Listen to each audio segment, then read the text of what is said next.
Hey, hey, hey, the mob bosses have reunited. The Terminator is back, and so is Angelique Jackson on the Curvy Critic today. Stay right there.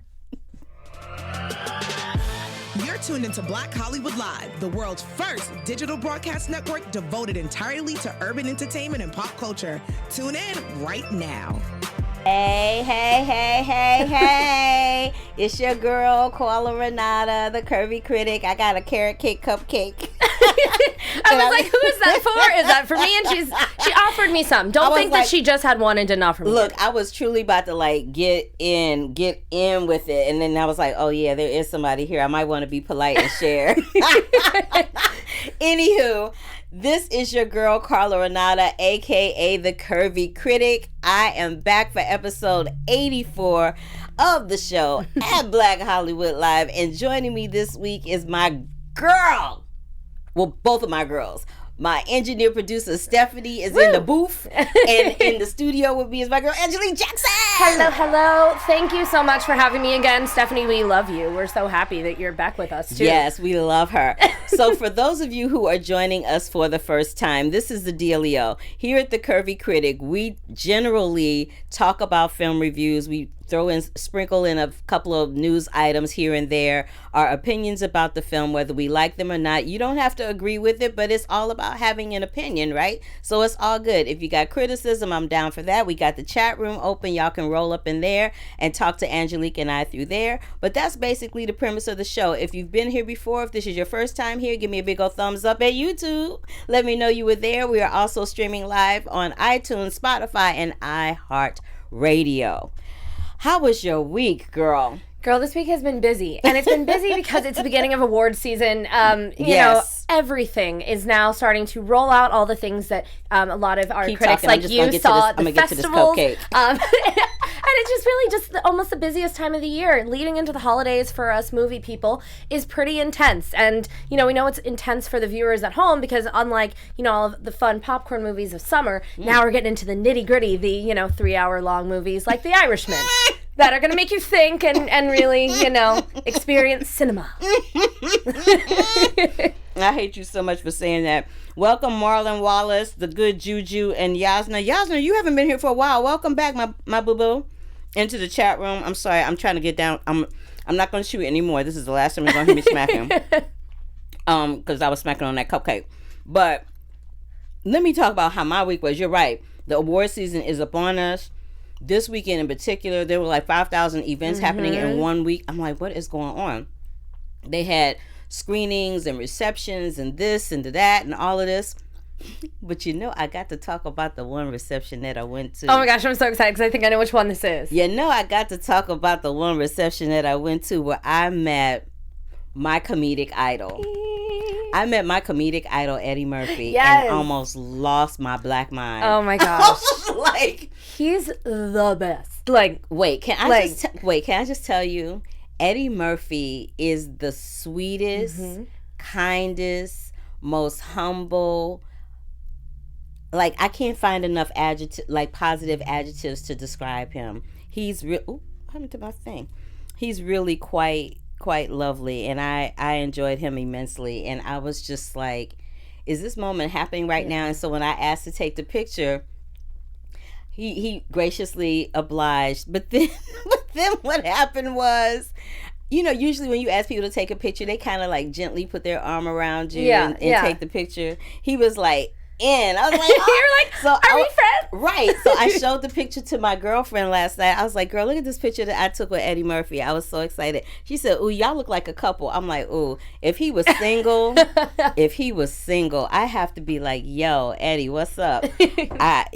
Girl, I was living my best life. I really, really was. I am just so glad that this happened and so glad you took that photo because when you hit me up to come on this show, I was like, can we please, in my mind, thinking, can we please talk about Dolomite? I'm like, I'm sure she's already gotten into it and I just missed it, but I loved that movie so much. And it's now available on Netflix for those of y'all who didn't go see it in the theaters. Go. It became available on Netflix on October 25th.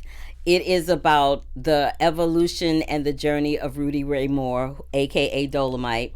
And Eddie Murphy is playing the title role, and he's got an all-star cast including Titus Burgess, Mike Epps, Wesley Snipes, Divine Joy Randolph. And for theater buffs, people will know Divine Joy Randolph from her Tony Award-winning performance in Ghost. Yeah, no big deal. Like, she was nominated for a Tony in Ghost. Yes, she was. Yes, she was. Amazing. And she was kind of fantabulous. But having said that, the movie is funny. It's dramatic. I think it's one of Eddie Murphy's it's his strongest, most prolific, most grounded work to date.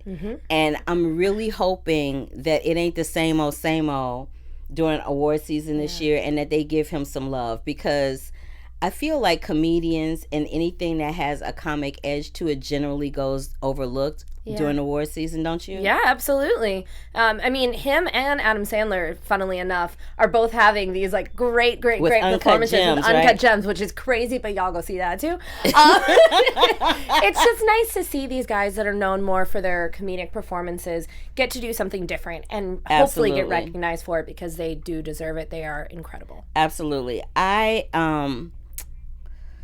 Yeah, but I'm still just kind of like having a nervous You're still break. Like Eddie. Look, I'm still in that place of, did I really just meet Eddie Murphy, and did I take a picture that I'm gonna have for all of posterity? Yes. Yeah, I did that. And I was like, I'm way too excited. If I know I don't have the picture up on the screen if you're watching via YouTube today, but honey, you can go to any of my social media anywhere and see it everywhere. She may repost it a couple times. I might make a poster board out of it. I don't know. I'm just uber excited. Let me see what they say. They say they can't remember the last Eddie Murphy. I think the last Eddie Murphy film was Dreamgirls, wasn't it? No, he did this film that is really small called Mr. Church. Oh, right. A few years ago. That. They were talking about Oscar buzz on him for that, but then it never really released. It was such a small movie. He was very good in it. I did see that one.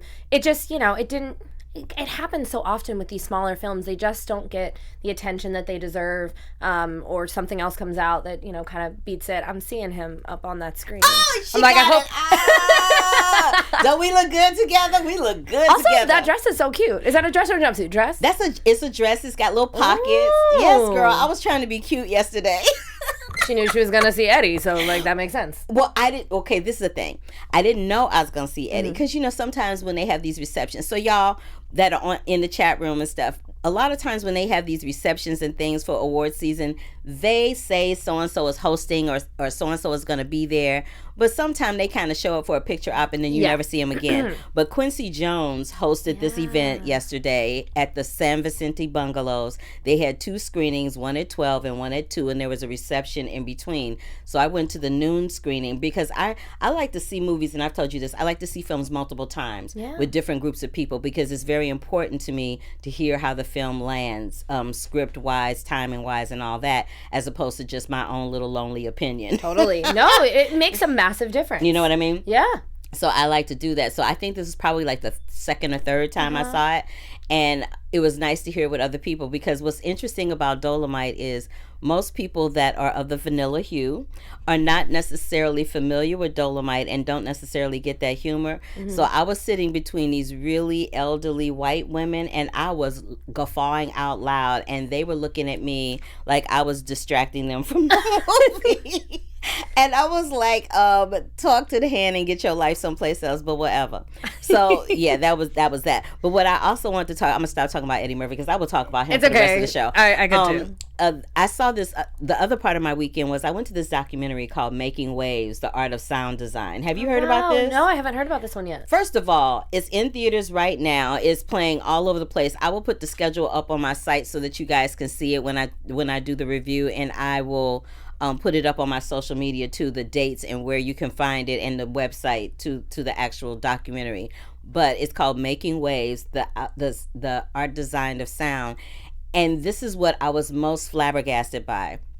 When I think of motion pictures below the line, very seldom do I think of women or women of color in those lanes. When I tell you there were at least 20 women that were profiled as sound designers, and at least 2 or 3 of them were Oscar winners that I didn't even know about, I was like, what? So of course I had to hit the reception and be like, can you come over here and talk to me? Because I think it's important. Like it's fun to talk to a star of a movie or a director of a movie, but sometimes I want to talk to the costume designers. I want to talk to the sound designers. I want to talk to the production designers. I want to talk to the people that help create the world in which the actors inhabit and the directors get to, play with the actors in. I want to know about all of that, because all of those elements help to make a motion picture, not just the actors that you see get nominated for awards, right? Yeah. But Making Waves is a fantabulous documentary. It shows, it breaks down the whole sound process in 3 different chapters. They highlight these 3 men who brought people underneath them. It's really quite. It was fascinating. It was fascinating. But I wanted check that one out for sure. Yeah, I really wanted to highlight that for people. So I think the first thing we're going to talk about is going to be Harriet. Yay. Because as I told my producer and you before we went on the air, we were going to talk about Burden, but Burden changed their release date. Yeah, so they changed their release date, and they are not coming out now until February of 2020, which is fine because, it's a really good film and I can talk about it then. It's all good in the hood. I am not upset about it. But Harriet is this film that stars Cynthia Erivo, Leslie Odom Jr., Janelle Monáe, and Omar Epps, but Omar Dorsey, and a couple of other people, Vanessa Bell Calloway, and it deals with the story of Harriet Tubman. I interviewed the director, Casey Lemmons. Cassie, I always mess up her name. I do too. So I need to lock that down before Wednesday. Right. Sister, I know that's when the carpet is. I apologize for screwing up your name because I hate when people mess up mine. But I did speak to her during the Toronto International Film Festival. I did a brief little interview with her, and I want to play this interview with her before we talk about our opinion with the film. So this is my interview with Miss. I want to say I think it's Cassie. I want to say it's Cassie. It's Cassie Lemmons talking about her husband, Vondi Curtis Hall, who's also in the movie, talking about working on plantations and some other things. So take a listen. I know you've worked with Vondi on several projects, several of your projects. And I just wanted to know how it felt to work on this particular project, because the subject matter is so incredibly intense and sensitive. I mean, really what I look at Vondi is like, he's an ace in the hole. He's a great actor, and he really is. Everybody wants him around. It's like, well, I think Vondi should play Reverend Green. Excellent idea. There's no, you get no resistance. You made my life really easy right now. So he makes my life easy in a way. But it was wonderful to have him in the company of actors. I love these actors. He loved these actors, and he loved being Reverend Green. What was the choice for bringing Janelle Monáe onto the project? Because I really love the fact that there was a character in the film that was a free black woman that was dressed elegantly, that held herself in very high regard. Everybody else held her in very high regard. But you could have gotten anybody to play it, but why Janelle Monáe? This is a character from the original script that Gregory had written that I liked very much. I thought it was just a wonderful idea to have that Harriet is so contrasted. It's like she's just made it to freedom, and this is one of the first people that she becomes friends with. And I thought it was a great friendship between these two characters. So I loved the character. And Janelle, when we're thinking of who could be Marie, and you want her to be elegant and beautiful and empathetic. A very real empathy is what I was looking for. And yet somebody who's pulled up and beautiful and centered. So we thought of Janelle. Then we became kind of obsessed with the idea of getting her. It's like, please. And she called me, and we had kind of a long phone conversation, and she asked me many questions. She said she definitely wanted to do it. She was a great choice. Yeah, she's a great choice. To applaud you on that. She was a great choice. Shooting on plantations in Virginia. Are you from New Orleans? My father's family's from New Orleans and Alabama. My parents met at Tuskegee Army, so I'm very Southern family. Going back to shoot on a plantation in Virginia in this day and age, was there some type of feeling that you felt invoked by being there? Because there's so much going on in our country right now that being on a plantation just would make, I would imagine, would make you feel some kind of way. Well, honestly, no matter when I would shoot. This is a particular time we're in right now, but no matter when, because I scouted plantations for Eve's Bayou, and I didn't want the Batiste to live on a plantation. I didn't want anything that had that vibe. for the Batiste family in East Bayou. But for this, I did want that. I wanted that hallowed ground. Mm-hmm. You know, I wanted the sacred earth where people had lived and died and bled, you know. Mm-hmm. And it was important to me. It was emotional and a little spooky and very interesting. You feel the spirits of the people that live there. All you hear is kind of the sound of insects and birds, and it has a thick, rich sound, and it's very, very beautiful, and yet you know that the blood of my people is in this soil, you know what I mean? Mm-hmm. It was kind of intense and actually wonderful. I mean, when I'm making a movie, I get into the wonderfulness of even the pain. I mean, it wasn't until we left there. By the time we left, we're like, okay, we gotta get out of here. It's time to go to freedom. We gotta shake that off, you know, shake that off. You seem to be attracted to stories about women that have very strong constitutions. What is it about you that you would say people would gravitate about you that would resonate with you having a strong constitution? Well, I'm still a filmmaker after all this time, you know, and I think I really do believe in the fortitude and resilience of our people and of women. That's something that moves me every day, and it's something that speaks to me, and it's something that interests me, and something that I think needs celebrating all the time. I do. Mm-hmm. Thank you so much. Thank you.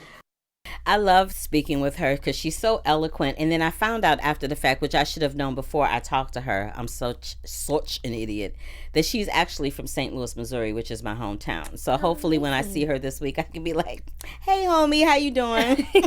That's just another added, you know, just added thing bonus. You guys have together. Just another added bonus. So I'm going to let you start out talking about your thoughts regarding Harriet. Sure. So my biggest thought about Harriet was, I was actually embarrassed walking out of that movie, realizing how little I actually knew about Harriet Tubman. Really? I realized that, you know, there's so much surface about Harriet Tubman that we know from school and from the history books, but there's so much deeper and broader of a story of just truly how incredible this woman was. It is so much more and goes so much further beyond the Underground Railroad, what she has done for our country.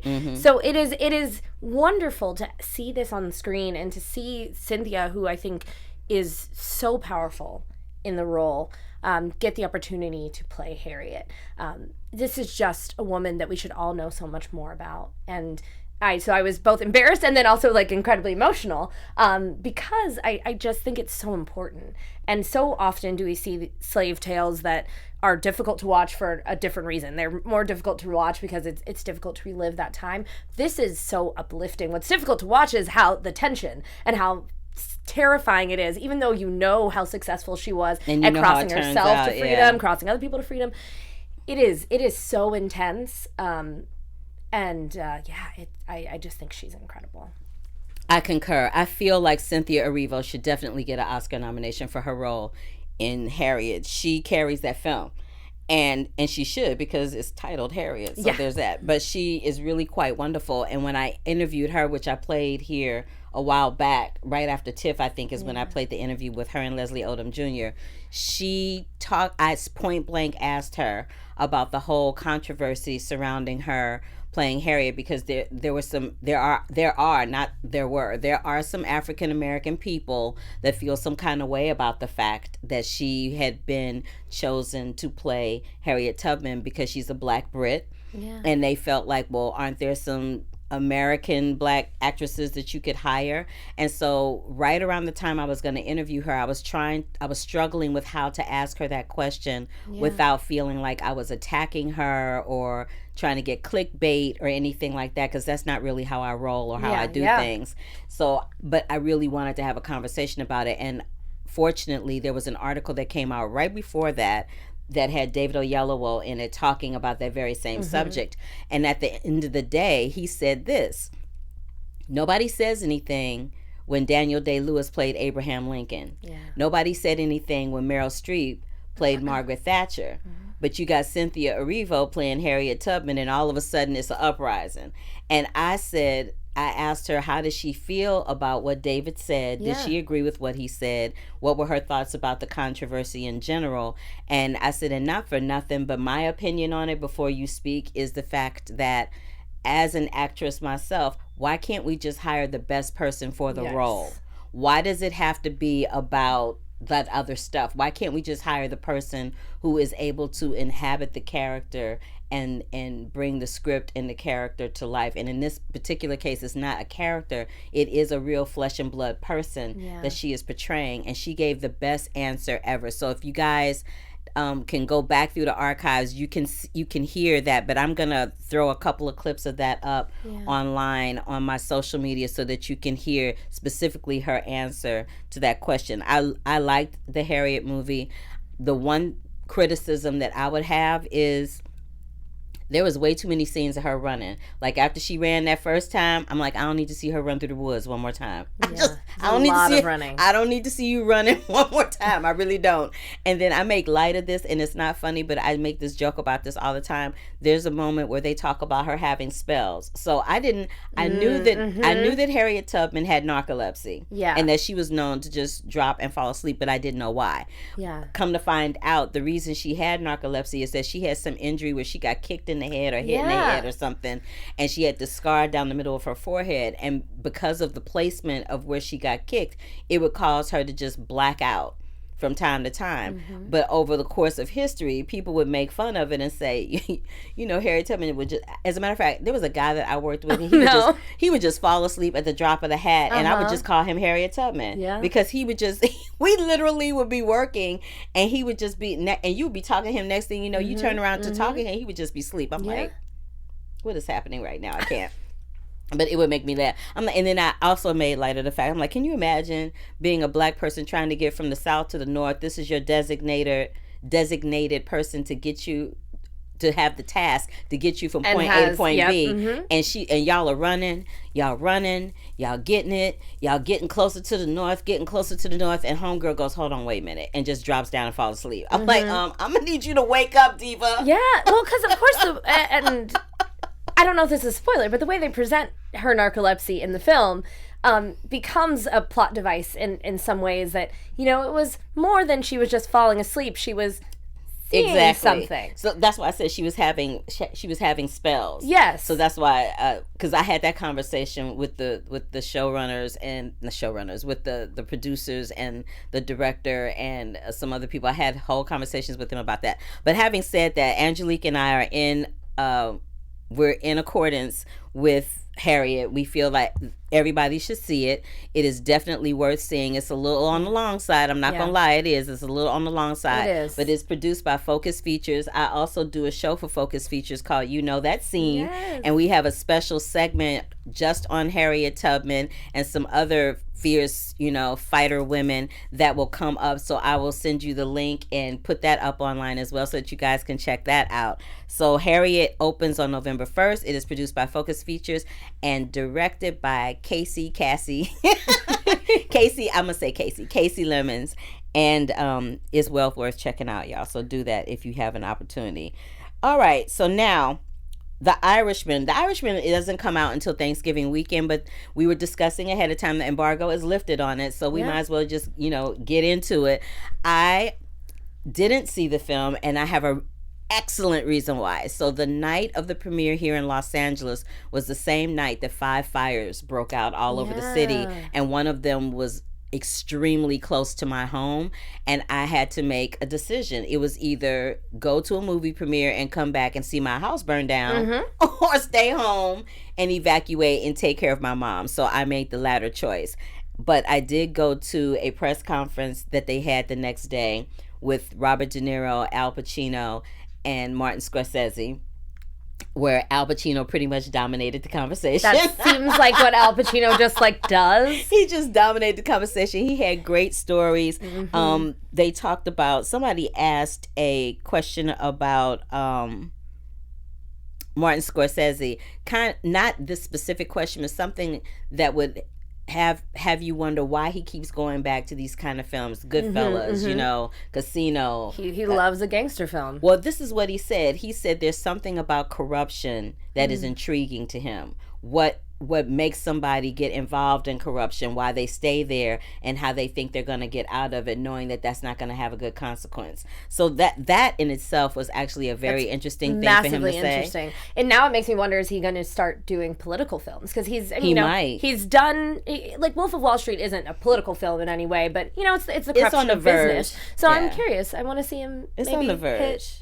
Yeah. Washington, D.C. And then the other thing that I know, and then the other thing that happened in that press conference was that Al Pacino told this really long, but it was hilarious, this really long story about his audition for the Actors Studio. And then he joked around saying that he almost did an audition for The Godfather, and the air just got sucked out of the room. And he was like, yeah, I'm kidding. He's like, who doesn't want to? He's like, are y'all serious? It was so funny. But he talks about this long audition where he did this one character. He had written down his 2 favorite monologues, and for some reason they thought that he was going to do both of them. So he did, and they were both from classics. I think one was from Richard III and the other one was from something else.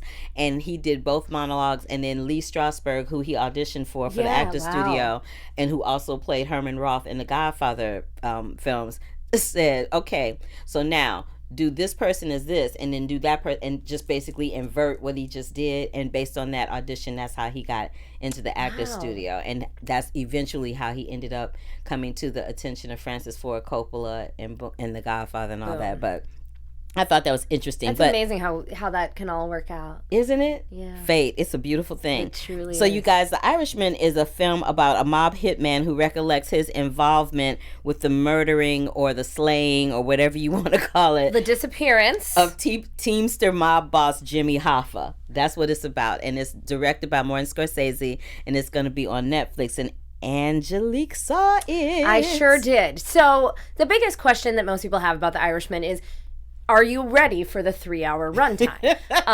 I will be honest, I was not ready. I had been told that it was, and you settle in and you make sure, you get your popcorn, you go to the bathroom, you do all those things beforehand. Right. Because you think you're going to be sitting there for a while. Right. And I will be completely honest, it is very long. The film is incredibly long, but at the same time, it's still Martin Scorsese. It is still Al Pacino. It is still Robert De Niro. It is still Joe freaking Pesci, who came out of retirement to do this film. And when you're watching it, while there may be moments that drag or moments that you could edit this or that or whatever, the film is still incredible. It may not be my favorite film of the year, but it's worth sitting there for those 3 hours. It is a true experience. It's interesting, kind of delving back into that time and watching the other big selling point of the film, of course, is the de-aging process, where they make it so that De Niro, Pesci, Pacino can play these characters over the span of I believe 4 decades, which is pretty brilliant to watch, because after the first jarring moment of seeing them get young, so it's like Gemini Man 2. kind of, and it's interesting to see where that technology is going to go, because it does feel seamless once you're back, and it doesn't spend a lot of time. It does bounce back and forth a little bit, but doesn't spend a ton of time doing that. So you really can just focus on that, and you just maybe think you're watching an old performance of them. But it's pretty spectacular. Speaking of which, there was another story to interject right there. No, please, there perfect. was another story where they, the first day of shooting, Martin Scorsese said, so Al is supposed to be 49 in this scene, so he needs to move more like Al Pacino at 49 than now. And so they said, they said, Martin Scorsese said, they came to him and they said, could you just go to Al? He's like, hell no. This is our first day of shooting, and you want me to be for that to be the first thing I say to him? Be like, look, yo, you're getting up like a little younger. Right, you're getting up like an old man. Could you speed it up a little bit? He was like, I am not saying that. And so he said, no, you tell him. So they told him a couple of times, and he still, for 2 or 3 takes, was getting up like his age, which is hilarious. In his 80s, I believe. Yeah. So then finally Scorsese goes over and he says, look, Al, he says, can you just he said, I know, 49, I got it. And so then he gets up and he goes, 54. he's like, can't give you 49, but I can give you 54. It was pure comedy. And what's amazing about that too is, Robert De Niro and Al Pacino have a long relationship. Robert De Niro and Martin Scorsese have a long relationship. Martin Scorsese and Al Pacino, this is their first time working together. Yes. Insane. It's an insane cinematic piece of cinematic history to have this happen. 35 years. It's really cool, y'all. That's bananas. And also, you can watch it at home. And Robert De Niro actually made a joke to me about watching it on his Apple Watch. So for that reason... He watched it on his Apple Watch? No, he has not watched it small yet. He's only watched it on the big screen, but he joked that he might watch it on his Apple Watch. He called it an iWatch also, which made me love him even more. That is pure comedy. The king. I kind of loved seeing the three of them, and I was just like, and P.S. and FYI, but not really. So I did a rock musical for Queen called We Will Rock You in Vegas, and Robert De Niro was the producer. So I was sitting in the front row at this press conference, and he kept staring at me like, why does she look familiar? I'm like, yeah, because you hired me once. Yes! You hired me once to sing Queen, so yeah, you do know me. Cool. But we weren't able to have that moment where I could have jarred his memory. But well, girl, you got between now and February. I feel like it'll happen. I feel like that's gonna happen too. So again, you guys, The Irishman will come onto Netflix on November 27th. It's directed by Martin Scorsese. It stars Joe Pesci, Al Pacino, and Robert De Niro. Check it out when you get a chance. So Michael B is like, another Hoffa movie? Really? Why? I didn't know it was going to be about Jimmy Hoffa. Yes.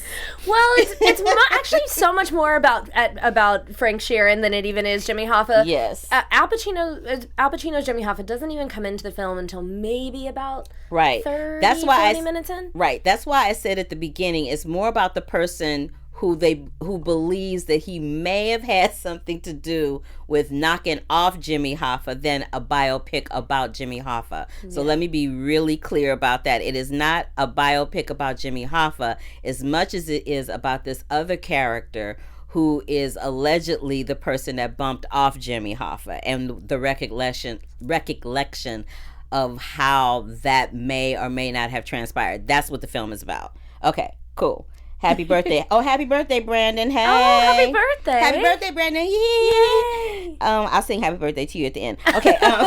So the Terminator, Dark Fate, is coming out on November 1st. Okay, I have questions for you about Terminator Dark Fate because I have not seen that one yet. But I'm going to see it tomorrow. Okay. Should I be excited? You should be excited, and this is why you should be excited.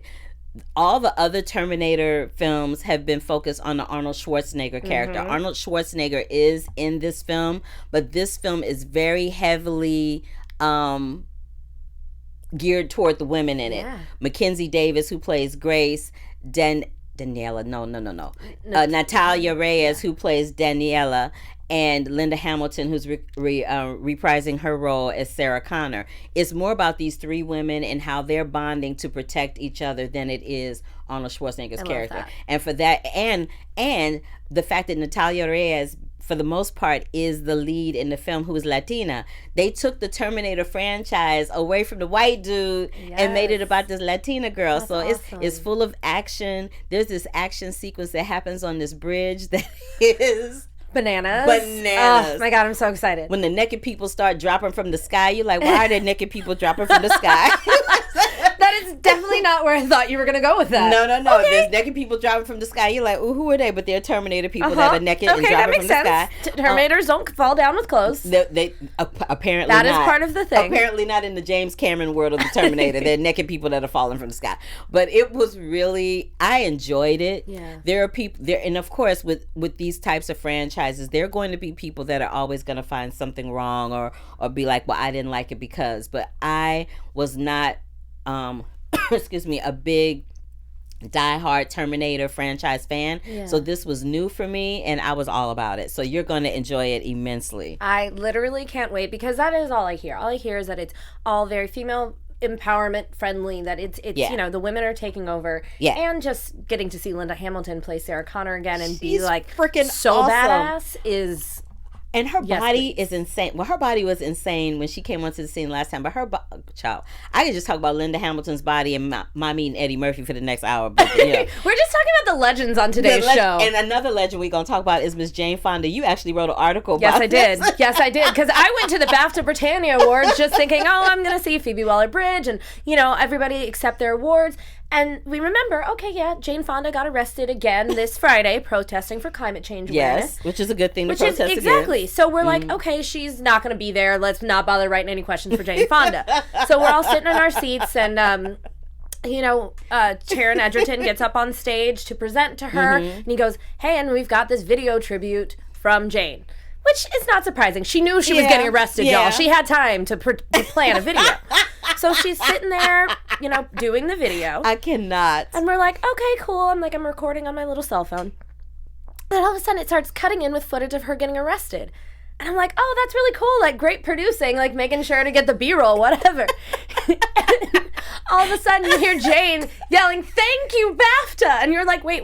You're like, I'm what's sorry. happening? You're like, what's going on? Did Jane just accept her BAFTA award while she's in, these zip-tied handcuffs? And she continues on saying, thanks, BAFTA, for the Stanley Kubrick Excellence in Film Award.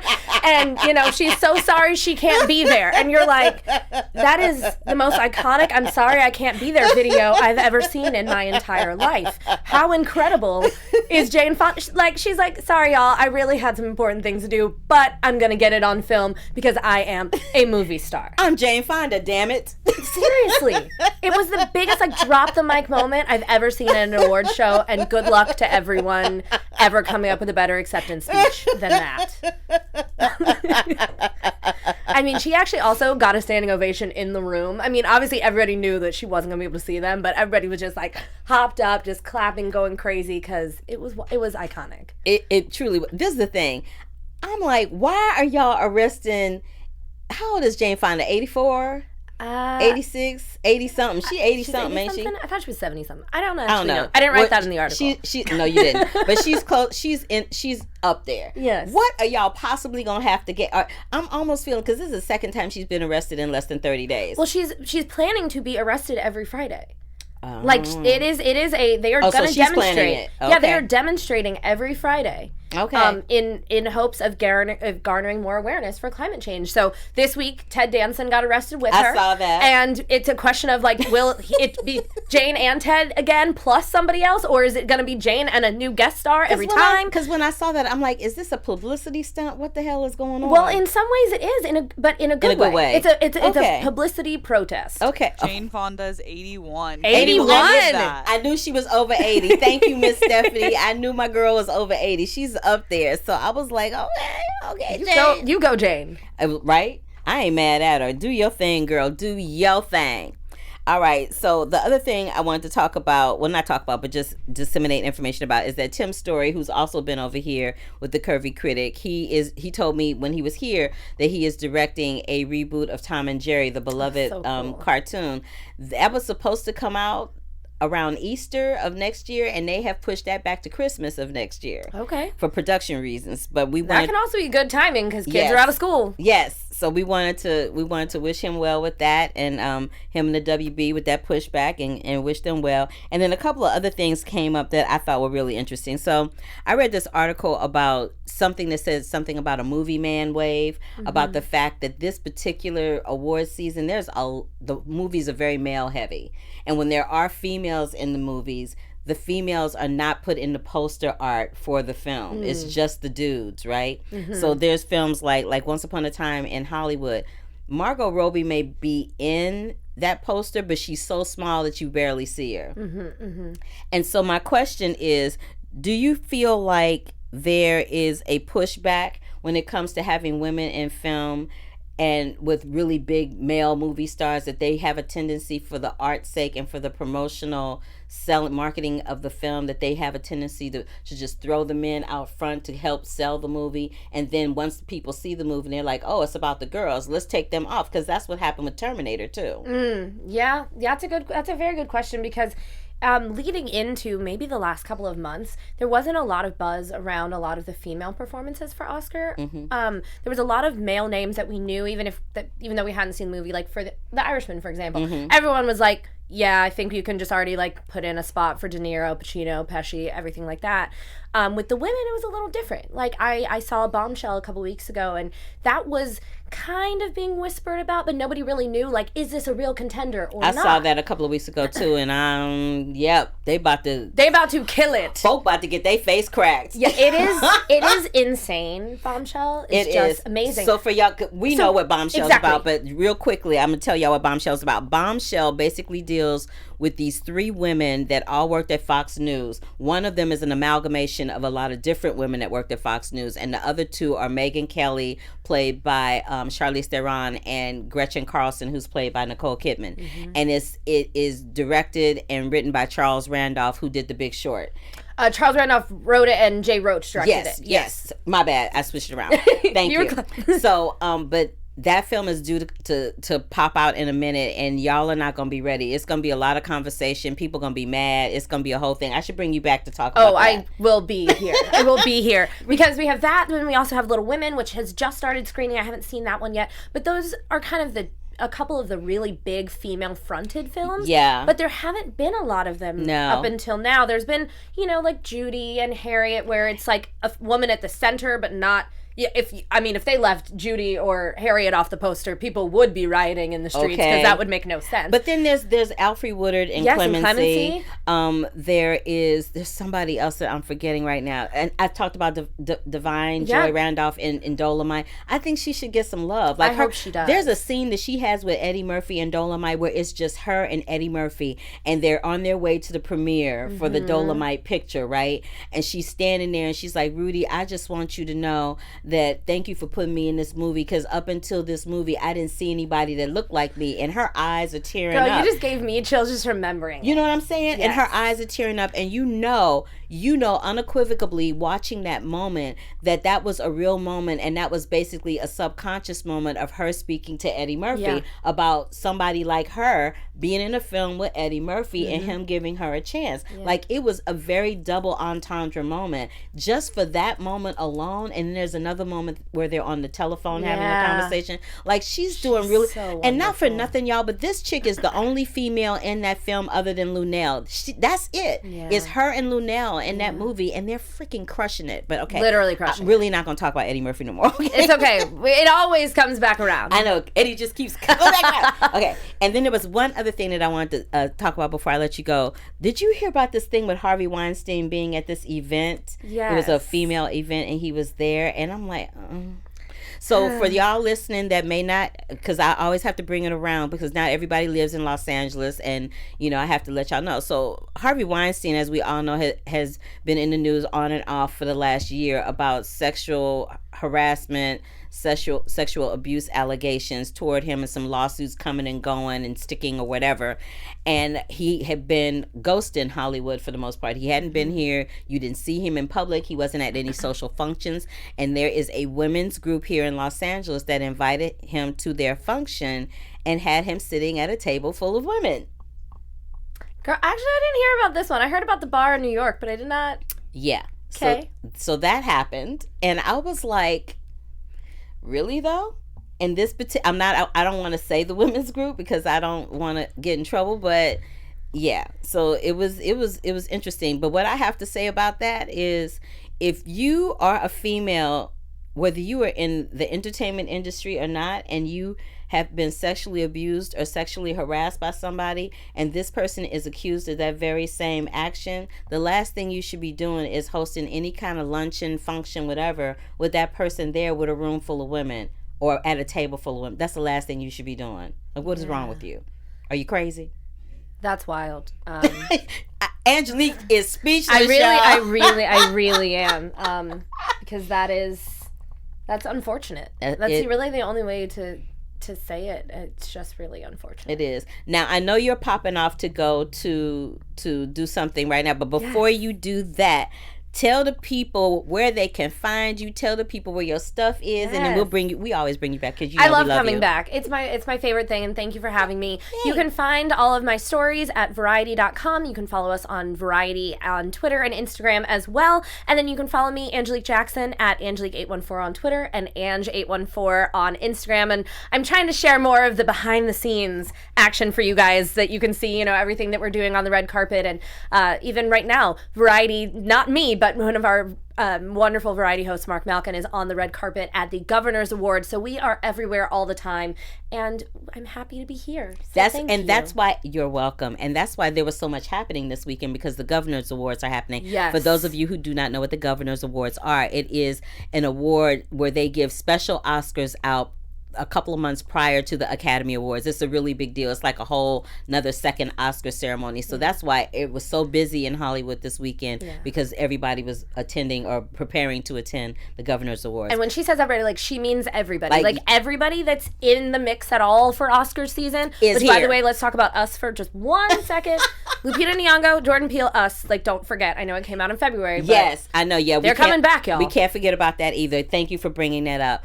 And as usual, y'all can find me across all social media platforms at The Curvy Critic. You can find me right after this for the General Hospital after show. On Monday nights, I'm over at AfterBuzz TV for the Dancing with the Stars after show.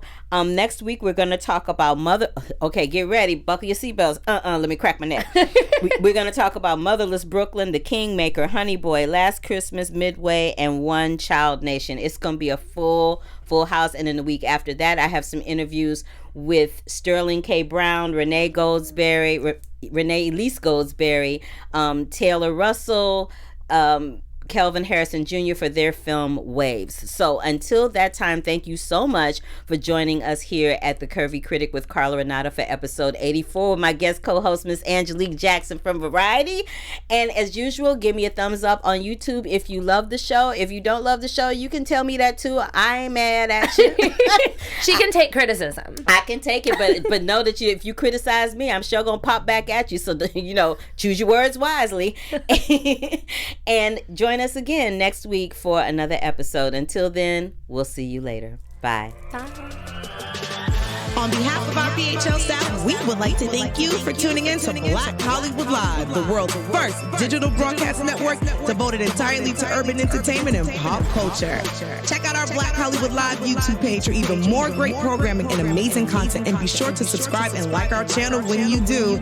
I'm your BHL host, Nakia Monet, and you can find me on all social media at Kiki Boom Boom or at Black Hollywood Live. Black Hollywood Live. Hollywood redefined.